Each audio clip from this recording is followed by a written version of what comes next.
All right, Rob, how's it going, man? It's going good. How are you? Good to see you, man. Good to see you. So thank you for coming in with your hair freshly washed. I appreciate that. No problem. Although it's freezing outside. Yeah. So what I want to do is, I've been doing more and more kind of step-by-steps, which I've always done, but it seems like everybody wants to see me describing what I'm doing and explaining it. So this is going to be a great tutorial. You've got perfect hair, Rob, and people have seen Rob before in my last videos, and the girls love you, Rob. They don't like me, but they love you. I don't know what it is. Maybe it's the hair, I don't know. Maybe. But you've got really, really good hair, man, and this is the longest I've ever seen your hair. Yeah. So looks like you have kind of like an undercut, because I guess you're trying to grow the top out a little bit. Yeah. So what I want to do is I want to go over fading this up a little bit, kind of into here, keeping somewhat of an undercut, keep this kind of disconnected, giving it a nice taper, trimming a little bit maybe in the back here, leaving this the longest point into here. Doing the same thing on this side, kind of fading it up, tapering it into the back, and just kind of giving it a nice shape, man, so that as it grows out, it's going to really look good on you. But I want to give it like a really nice, classic, clean look. And then we're going to use my products too, which I'm super excited about, man. Yes, me too. So I'm ready to go, guys. Let's get started. All right, so just to recap, because now we're going to be going into the sides here. Just to recap this, I started with a number 1, 1A, 1.5, and I created this line in through here.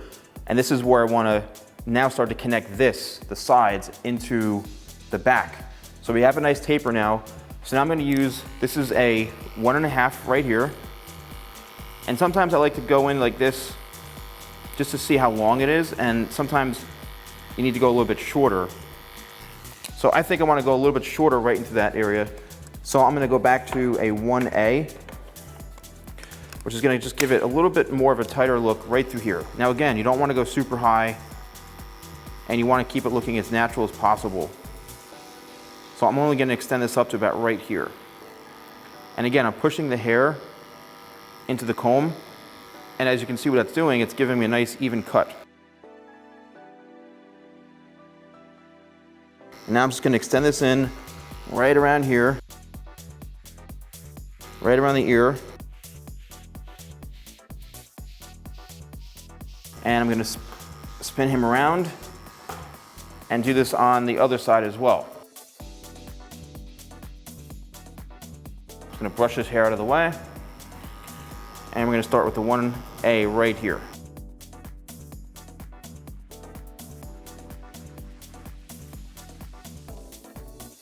So you just want to keep a good balance when cutting. Come over the top right here above his ear. Right in through here, and then we're going to switch to the 1A. I mean to the 1.5, because we just finished with the 1A. So make sure you get this right here. All right, so now I'm going to switch to the 1.5. And this is where now we can connect and really start to fade and taper this all up. So again, I'm using the comb to push the hair into the clipper, which I think is a great method and a great technique. And now I'm going to connect. I'm connecting the 1.5 right down into here. So it's creating a low taper right in this area. Because what we're going to do is we're going to blend everything up and taper it all the way up to the disconnected part right into here.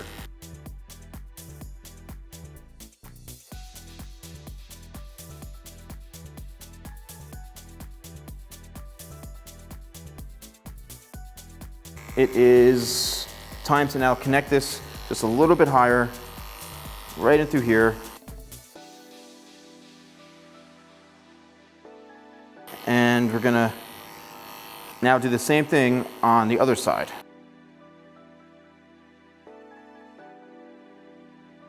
Same thing like we did on the other side. Now it's time to connect and blend everything in right above the ears and also in the sides. And we're gonna connect this part right into here.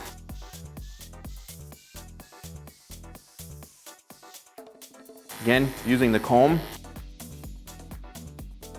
which is actually acting as a guide for me, and I'm using it as a tool. I'm using the comb as a tool to kind of push the hair into the blade. So I'm liking how this is looking right now.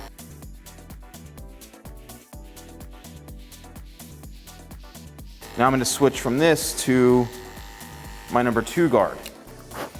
And this is where you're going to start to really see the taper coming in. So here's the number 2. And I'm going to extend this up higher to about right here. And again, use the comb, because what you're doing, even though you're creating a ledge here, you're also blending it and getting rid of it each time you go higher.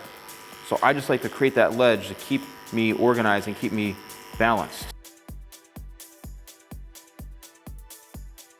I always like to pull the ear down just to make sure you're not going to cut the ear off. And now we're going to work into the back. And here's where we start to raise this up as well. Pushing the hair into the clipper. Now we're going right in the middle here.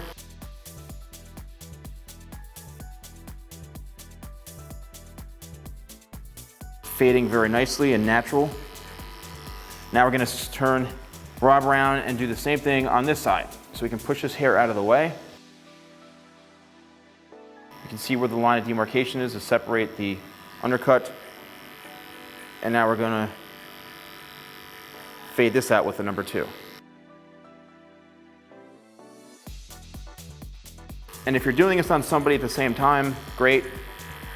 Good luck if you're trying this on your own. I really don't suggest it because most people don't have clippers like this. These clippers alone are like $120, and each blade is like anywhere from $23 to like $32 each. So unless you want to make that investment and become a professional, then I don't suggest trying to fade your hair yourself at home. And I've seen a lot of people try it and attempt it, and it's just not cool. I don't suggest it. But if you're a professional, this is really, really going to help you, because a lot of people are kind of intimidated by doing clippers and working on men's haircuts. Barbers, they do this in their sleep. But if you're a hairstylist doing this, a lot of times people are afraid to kind of pick up the clippers. So I'm hoping this is going to help you. All right, so now I switched to a 3.5. And this is where we're going to go a little bit higher here. And this is where, at this point, is where you're going to really start to see the fade coming through. Because now we're getting right to that point where the head shape's starting to round out a little bit. And this is where things are really going to look nice, because now it's gradually getting longer and fading. So I'm probably going to end the fade with a 3 3/4 guard. And then after this, we're going to go right up to that line of demarcation, or that separation right there. So let's turn Rob this way a little bit. And again, push the hair out of the way so that you're not going to be cutting.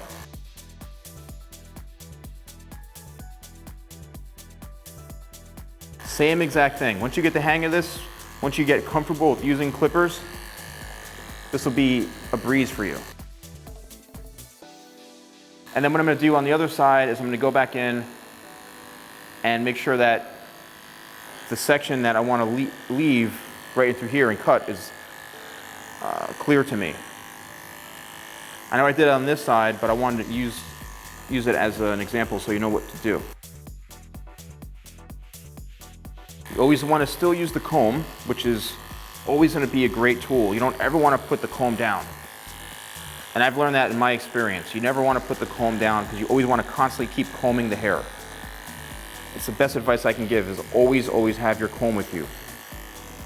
Now, depending on the type of work you do, whether it's a brush, comb, you always want to have something with you that is going to act as a tool and a resource.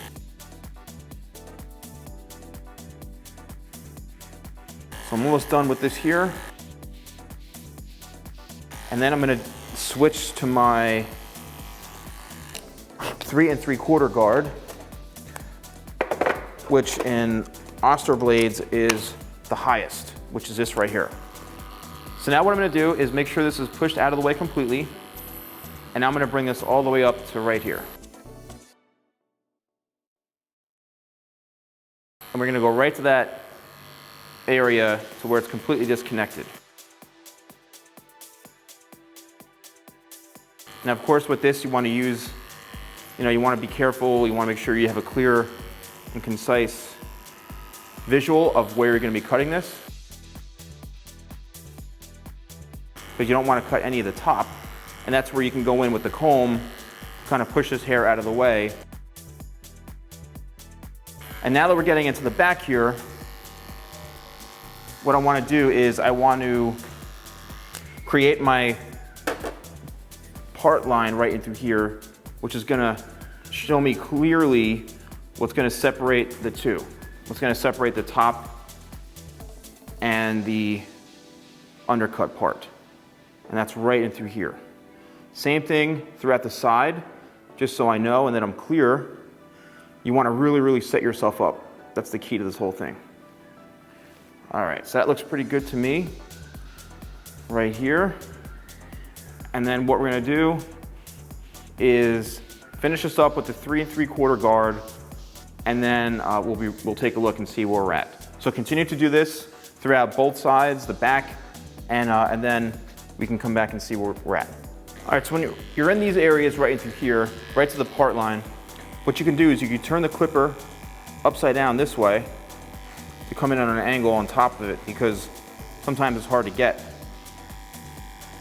those little hairs, you know, so you can go that way. You can then come back in, you can go across this way, but you want to make sure you go all the way up to the part line right in through here. And this is where the head kind of rounds out right into the sides here in the corners.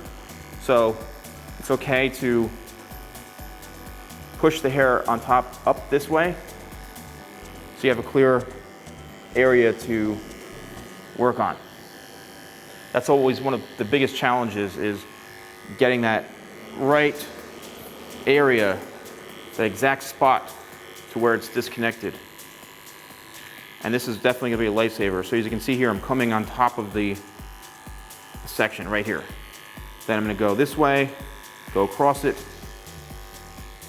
hold the head down like that, literally lay the clippers flat, push that out of the way, and go back in and do the same thing.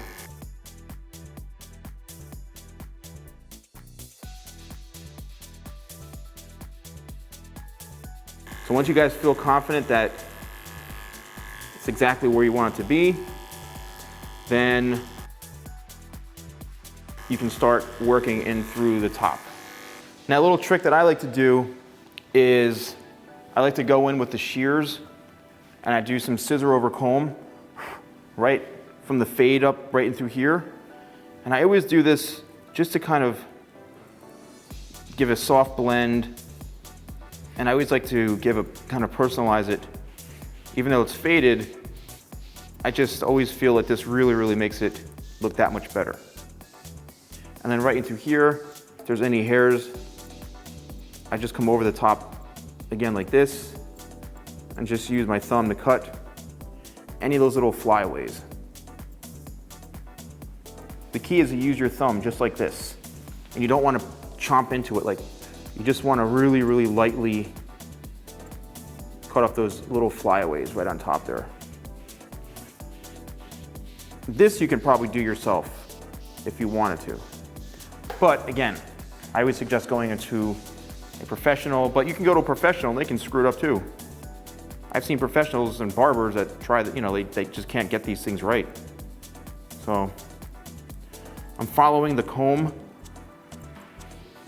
up the head shape, which is gonna help me if there are any lines or anything. This really helps get rid of it. And I'm just gonna follow this around the entire head, and then when I'm done, we'll come back and then we'll start to work on the top. Okay, so here I'm just lightly trimming up the ends here. I wanna leave the length in the very front, so you can see I just angle it down. I'm just kind of point cutting to break it up so it's not such a solid line. I'm working this through the back and the sides, and I'm working it to where it's gonna be longer in the front, because that's the longest point, and I wanna keep that longer so it goes back nice. And as you can see here, I'm just trimming the front very lightly to skim up the ends, just to clean it up a little bit. So now I'm brushing it back. As you can see, it's got a nice shape to it, and it really looks good, and that's a really nice clean undercut, and we're gonna get a lot of volume because Rob has great hair. So now what we're doing is we're connecting the back, and I do this in all my videos where we just are simply removing some weight and creating a nice shape on top so it's not so heavy, and as it continues to grow, it's gonna have a nice shape to it. And once we connect to the back to the top, now as you can see here, we can bring everything up straight horizontally and cut straight across. And we're gonna continue to do this throughout the entire top of the head. And literally it's all just being brought straight up from the head. And I'm using the guide from my previous section, and really all this is doing is removing excess weight so that when it grows out, it's really well balanced. And here I'm gonna start to over direct back a little bit because now we're in the very, very front. As you can see, here's my last section. I'm pulling it towards me, over directing, and I'm just gonna clean that off there. So that's, again, gonna keep the length in the front. Now we're going to work into the corners, and this is crucial as well. See that little corner right there, that weight? That also is very important. If we remove that, it's gonna allow the hair to kind of move around a lot easier. If I left that there, it would kind of be very awkward and it wouldn't have as much of a nice shape to it. That's why I think it's crucial to make sure your haircuts are really, really balanced. And as you can see, as I'm combing it, I'm being very, very thorough with it. Now I'm just going to do this same thing on the other side, and Rob is facing me, so it's making it a lot easier for my body position to come in and cut the way that I'm cutting. It's all about making yourself very comfortable, and when you're cutting, that your body position is at the right spot, or else you'll end up hurting your back. So now I'm just combing it out, making sure it's all even, brushing it down. As you can see, it's got a really nice shape to it now, and we're going to be ready to style it soon. But first, I want to do something which you don't normally see me do in my videos. So we're going to trim Rob's eyebrows, and this is totally normal. There's nothing wrong with this. It's not, feminine. It happens to even myself as we get older.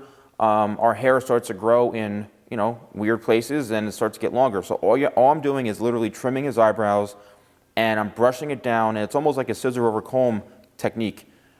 You gently lift up like this, and the longer hairs will literally just pop right out, and all you got to do is trim those off. And trust me, it makes a huge difference. There's nothing feminine about this. This actually makes it a lot more masculine, and it looks a hell of a lot better. Now I'm going to use Tidal Wave. Tidal Wave is honestly one of my favorite products I've ever used, and not only saying that because it's mine, but it's a sea salt spray that gives volume. It's not grimy, it's not heavy at all, and this product alone can give you enough lift and enough volume and enough hold. Trust me, you can even use this on its own. So I'm just spraying it throughout his hair. It smells incredible, and just really, really work it through. That's key. Now I'm going to blow dry Rob's hair, and the key to this is using your fingers kind of like as a brush. All right, your fingers are going to be your best friend when it comes to styling. And what I'm going to do is I'm really just going to lift at the root and completely give Rob's hair a ton of volume throughout the whole thing.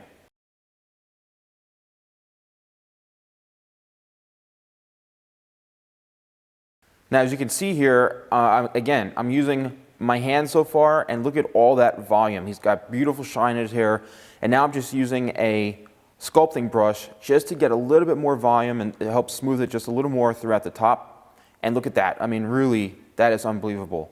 That's just from the Tidal Wave, that's from blow drying, and also Rob having really, really good hair. This is great. Don't be afraid, again, to use a brush. There's nothing wrong with using a brush. It actually is better, and it really, really helps get a lot of fullness in your hair. So now I'm just going to continue to work this through. I'm going back to my hands again, just raking my fingers through it, and making sure it's exactly kind of how I want it. Now I'm going to use Stinger Paste, which is my beeswax paste, and it's got a medium hold, and it really, really works amazing. It's got great natural shine to the hair. It's not heavy at all, very pliable, and super user-friendly. I mean, very, really easy to work with. And the good thing about this is that, it works in the hair very nice, and it's easy to sculpt. When you apply it in your hands, you really, really got to work it through, or else it'll ball up. You got to really work it through your palm to where it's almost all completely dissolved into your hands, and there's no little pieces of stinger paste. Then you're able to work it through. And as you can see, it's giving really, really nice hold. I'm able to go in, reshape it as often as I want, and I'm running my fingers through it, and it's keeping the volume in his hair. That's a really, really one thing I love about this compared to a lot of other pastes, is that you can go back in and continue to work this. So I think it looks great, and this is going to be very, very easy for Rob to style himself at home. Well, as you can see here, Rob's hair looks great. I hope you guys enjoyed this video. Thank you so much for watching, and I'll see you next time for more tutorials with the Salon Guy.